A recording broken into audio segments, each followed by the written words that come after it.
All right, it's Tuesday, April 4th, and again, this is Miss Parker, AP Language. This is our final lesson as we've worked our way through this book, really analyzing tone and how Douglas creates tone in his narrative to display what his feelings are. Before we get started, I want to just talk about a couple of announcements. First off, don't forget Friday is the last day to pay for AP exams. You need to go go to the counselor's office if you have any questions, and Ms. McLeod can talk to you about that. I will have some AP language after school tutorials or a review the week before the exam, so those will be available for those of you choosing to take the AP language exam. Remember, if you didn't finish the assignment yesterday, you will have time once I get through this. You can work on it. Yesterday and today's lessons are not due until the end of the period tomorrow. So you need to make sure that you get all of that taken care of. I'm looking at some of y'all's grades, and some of you are not finishing or completing your work. And this is an AP class, so you need to make sure you're getting these assignments finished and turned into Mr. Campbell so he can grade them correctly and get those grades in the grade book. So let's look at and talk about today's lesson. Our objectives for today is to look at Frederick Douglass's opinion about the price of escaping. We're going to analyze Douglass's fulfillment in being his own master, and then summarize examples of the theme of hypocrisy that exists throughout this entire book. So let's take a minute and think about the final chapter. In the final chapter of the narrative, we see how Douglass relates the facts of his escape in much detail, as he felt safe disclosing it at this time. He describes the relentless restlessness and the discontent he felt when he was a slave, the patient and calculated manner in which he managed to earn some money on his own, the fears, the misgivings that he experienced as he prepared to leave, and finally that exhilaration following the insecurity and loneliness that he experienced after he successfully escapes. Douglass also notes the most painful part of his escape was leaving his friends whom he truly loved. He surmises the thousands of slaves would attempt to escape if it were not for their unwillingness to serve their intimate relationships with their fellow, or to sever their intimate relationships with their fellow slaves. It's more important to Douglass, however, to escape the hypocrisy and injustice by which he felt that he was surrounded, and he is extremely offended. After he escapes, he marries a free black woman whom he had known. He experiences joy in being his own master. Though he still lived with the fear and insecurity of being recaptured and taken back to slavery, he courageously sought work. He pursues the interest in the abolitionist movement, and the latter, of course, which will be led to his becoming a formal speaker and eventually writing his narrative. You see that in the appendix that he explains his condemnation of Christianity throughout the narrative.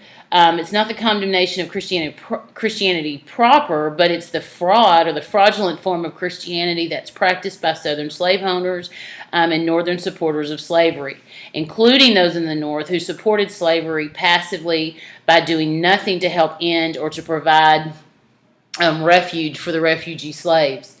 He summarizes the hypocritical practices of a slave owner who calls himself a Christian, and he compares the hypocrisy of American Christians who are slave owners or in the Union with slaveholders, or with the slaveholders, to the hypocrisy of the scribes and the Pharisees who strive to appear pious and devout, but who in essence were very selfish, greedy, unloving, unjust, and merciless.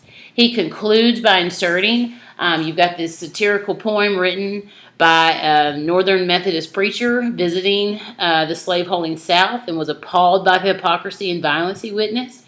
As Douglass chooses to conclude his narrative on this note, it is clear that he too was most appalled by the injustice, the violence, physical, mental, spiritual, and the hypocrisy of slavery. This is evident in the work as he relates his own increasing consciousness and reflectiveness in successive chapters. In particular, he was intensely offended by the hypocrisy he witnessed, Douglas aims to impress upon the reader the gross injustices committed in the name of fairness, righteousness, custom, and social expectation. Again, we're going to take a minute, like I said, for the objective to look at the theme of hypocrisy in the narrative, and you're going to, in your exercise, really synthesize the major examples of hypocrisy in the work. You're going to explore and analyze some of the psychological implications of Douglas's opinion about why more slaves did not attempt an escape and his sense of fulfillment in being his own master. And finally, we'll discuss. Well, I don't think we're going to do that today, but you discuss some things about the appendix. Okay, so I want you to find that part in the book, get your book out, and open to chapter 11, and find the quote that says, "In the early part of the year, 1838, I became quite restless." So take a minute and find that.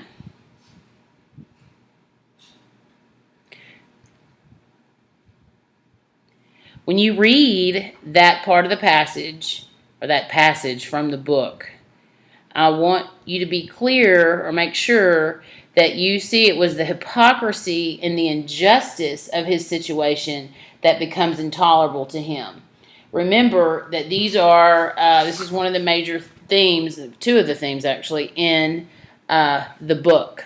So take a minute and read that and kind of think back on the idea that is one of the themes. It's the hypocrisy and the injustice of the situation that becomes unbearable to him. I want you to go and get the packet today from Mr. Campbell, and it's going to start with what's titled up at the top, Handout 13. So take a minute and go get that. When you get handout 13, up at the top it says, explain how each of the following persons or situations represents the theme of hypocrisy. So let's take a second and let's look at number one. First, before we get started, you need to remember that hypocrisy means a falseness. So think about the falseness of each of these people in this particular situation. So let's look at number one. Number one comes from chapter 3, and it tells you that the masters ask their slaves if they are happy, treated well, and not work too hard. So when you think about that, or you think about the situation, what's the hypocrisy? Well, obviously, the masters cannot be answered honestly. They don't really want an honest answer, and the slaves are not going to give them an honest answer. They've got this practice of asking the slaves if their masters are good. And of course, it is self-deceptive. It's very manipulative on the masters and even on the slaveholders' part. For the affirmative response that the slaves are going to give, it's dishonest. So you're forcing them to lie because of the situation in which they have been placed. So under your question, you need to make sure you explain these pretty thoroughly. Like number 2 is pretty open when it says Sophia Auld. And when you think about her in chapter 7, you see how hypocritical she is when she changes her outward manner and becomes insensitive toward Douglas. So you see her being fake to her own nature and her disposition. She had been kind, compassionate, and non-judgmental. So make sure you give full explanations on these. They're obviously all going to be hypocrites, or it's going to be a hypocritical situation. So don't just put she is hypocritical or he was hypocritical. He thought one way and acted another. Those are not sufficient answers. Make sure you explain it and that you give proof, and I don't mean by a quote, but the evidence within your answer clearly shows that you've read the book and you understand what it is that you're talking about. Your responses are probably going to be 2 to 3 long sentences. When I say that, there are probably going to be some complex or compound complex sentences in your response. One word, one sentence is probably not enough to adequately answer the question. So there's 15 of those. It's fairly long. So you can start working on that. You can go ahead and pause this, or if you want to listen to the next set of instructions, you can, and then you can turn it off or rewind it as needed. So when you look at handout 14, you're going to look at the question asked, or it says the following quotation is Frederick Douglass's opinion about why more slaves did not attempt to escape. He clearly understands and empathizes with their feelings and decisions. Discuss the quotations and the questions with a partner. You're not going to do it with a partner. You're going to do it by yourself. Record your responses to the question in the space provided. So you've got a little quote there that says, I had a number of warm-hearted friends in Baltimore, friends that I loved almost as I did my life, and the thought of being separated from them forever was painful beyond expression. It is my opinion that thousands would escape from slavery who now remain, but for the strong cords of affection that bind them to their friends. The thought of leaving my friends was decidedly the most painful thought with which I had to contend. So, when I go back and I look at that, or I think about that, the first question says, given the miserable conditions in which the slaves lived, what does this suggest about their psychological needs? So when I think about that question, I think about, quite simply, there is obviously a need and a desire for intimate relationships with others, and that this superseded the slave's desire for physical comfort. So the need and the desire for intimate relationships with others superseded the slave's desire for physical comfort. Because when you go back and you look at that, especially that last sentence where he says, the thought of leaving my friends was decidedly the most painful thought for which I had to contend. And that word contend is a nice strong word to fight or to battle when making this particular decision. So you'll continue on and you go ahead and answer 2, 3, and 4. On the back of that is another question. It says in the following quotation, he reflects on his feelings about his own master. Discuss the quotation in question. You're going to do it on this paper.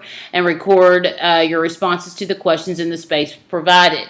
And the quote says, it was new, dirty, and hard work for me, but I went at it with a glad heart and a willing hand. I was now my own master, and it was a happy moment, the rapture of which can be understood only by those who had been slaves, and it was the first work, the reward of which was to be entirely my own.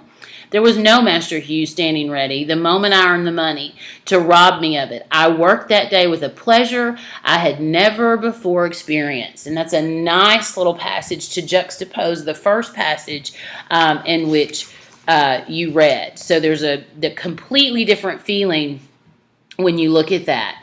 And number 1 says, what does Douglass mean when he says, I was now my own master?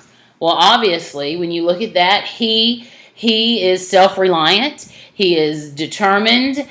He relies on no one else to make any of the decisions. He's the one who determines. He's the one that dictates his actions. He's entirely responsible for his own decisions and actions. He is free. He is his own boss. He is his master. And again, that's a nice comparison or juxtaposition, especially to that other quote.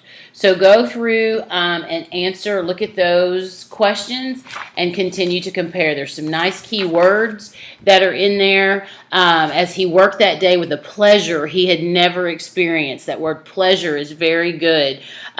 Even when you're looking at, you compare it to as he opens, it was this new, dirty, and hard work for me. So you've got this kind of, almost most people would say, I don't want to get dirty, I don't want to work hard, but when you compare it, then he puts that semicolon there, but he's so excited because he's independent. He does it with a glad heart, with a willing hand, because, and there's that very powerful little simple sentence, I was now my own master. And then you've got happy. The word rapture is a pretty weighted word there to understand those who had been slaves. And the first work, the reward of which was to be entirely my own. There's no one standing over me. None of us like to be watched as we work. And the moment I got that money, that there's no one there waiting to take it away from me. It's mine. And so he continues to work that day with a pleasure. That's such a good quote, and lots for you can talk about when you look at those questions. All right, so you can go back and listen to whatever you need, finish up whatever you need to. You'll have tomorrow, but you need to make sure you get these done. I'll also give you a review starting tomorrow, half of it and the other half. It is going to be essay and discussion, so you need to be prepared when you come in on Friday to get those done within the hour. All right. If you have any questions, you can email me at christythomas@hjisd.net, or you can come see me in the morning during tutorials or after school. I'm in the history hall on the second door on the right. All right. Now again, let's see if I can turn this off. Okay, guys, bye.